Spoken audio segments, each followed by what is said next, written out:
নমস্কার প্রিয় দর্শক বন্ধুগণ, আপনারা সকলে বিন্দুস রান্নাঘর চ্যানেল থেকে বলছি। আপনারা সকলে কে কেমন আছে জানাবেন। আজকে যে রেসিপিটা নিয়ে এসেছি সেটা হচ্ছে সুজি আলু দিয়ে পাউরুটির পকোড়া। এখনই আমি সেটা করব। প্রথমে আলুগুলোকে আমি করে নেবো, ম্যাশ করে নেবো। আলুগুলোকে ম্যাশ করে নেবো প্রথমে। প্রিয় দর্শক বন্ধুগণ, এখন আমি দেরি করে পেঁয়াজটা কুচিয়ে নেবো।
প্রিয় দর্শক বন্ধুগণ, আমার পেঁয়াজ আর লঙ্কা ছোট ছোট করে কুচনো হয়ে গেছে। প্রিয় দর্শক বন্ধুগণ, আমার পেঁয়াজ লঙ্কা কুচনো হয়ে গেছে। এবার আমি এই সাইজে পাউরুটিটাকে তিনটে পাউরুটি নেবো। আমি তিনটে পাউরুটি নিয়েছি। এবার আমি থালায় একটু জল দিচ্ছি। এই পাউরুটিগুলোকে জলে একটু করে চোবাচ্ছি। জলে চুবিয়ে আমি জলটা নিংড়ে দিচ্ছি। একটা পাউরুটি আর একটা পাউরুটি, তিনটে মোট আমি পাউরুটি নিয়েছি।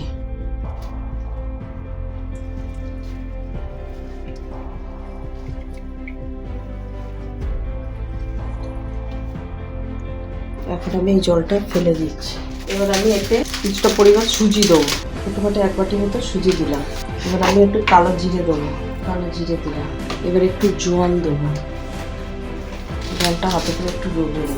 এবার এতে সামান্য পরিমাণ একটু লবণ দেবো।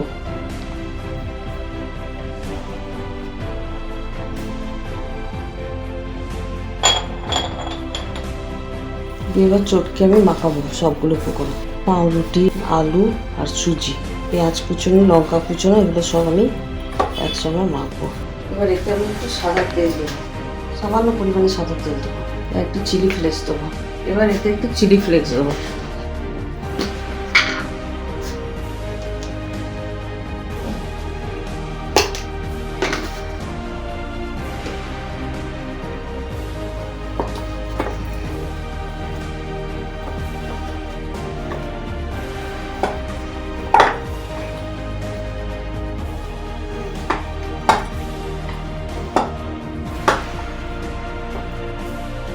এবার আমি ছুরিতে করে টুকরো টুকরো করে কেটে নেবো।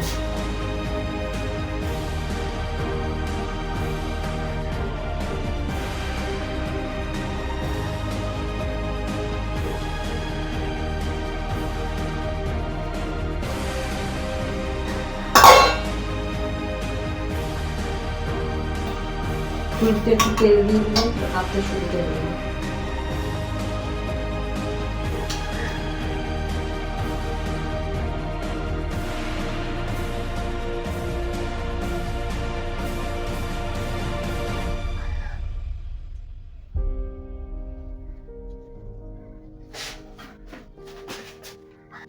গ্যাস ওভেনটা আমি অন করলাম। এবার আমি তেল সাদা তেল দিচ্ছি, কারণ ভাজার জন্য সাদা তেল দরকার আমার।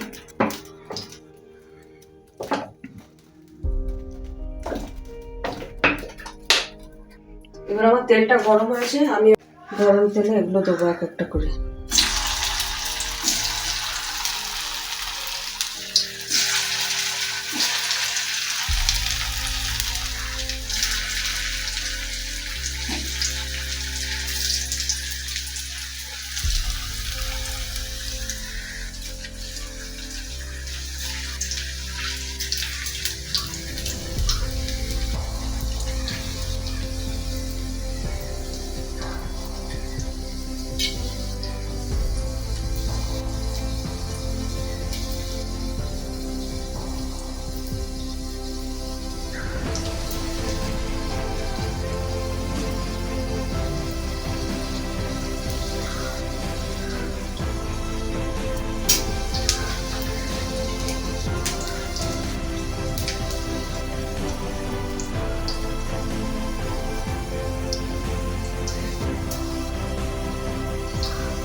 এসব উল্টে দিচ্ছি একটা।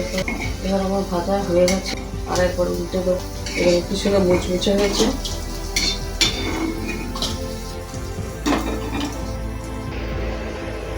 এবার আমার কড়াই সবগুলো ভাজা হয়ে গেল, আমি গ্যাস ওভেনটা অফ করে দিই।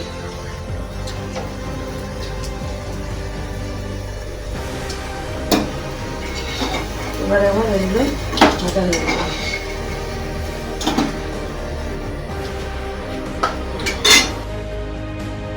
প্রিয় দর্শক বন্ধুগণ, আমার একটু সুজি আলু দিয়ে পাউরুটির পকোড়াটা শেষ হল। আপনাদের রিকোয়েস্ট করছি যে দয়া করে শেয়ার, লাইক এবং সাবস্ক্রাইব করে দেবেন চ্যানেলটিকে। বিন্দুস রান্নাঘর চ্যানেলটিকে সাবস্ক্রাইব করে দেবেন, আর কমেন্ট করে জানাবেন যে রেসিপিটি কেমন হয়েছে। খুব সহজ, এবং বাড়িতে করে দেখবেন, দেখে আমাকে জানাবেন যে কেমন হয়েছে। আজকের মতো এখানেই শেষ করছি।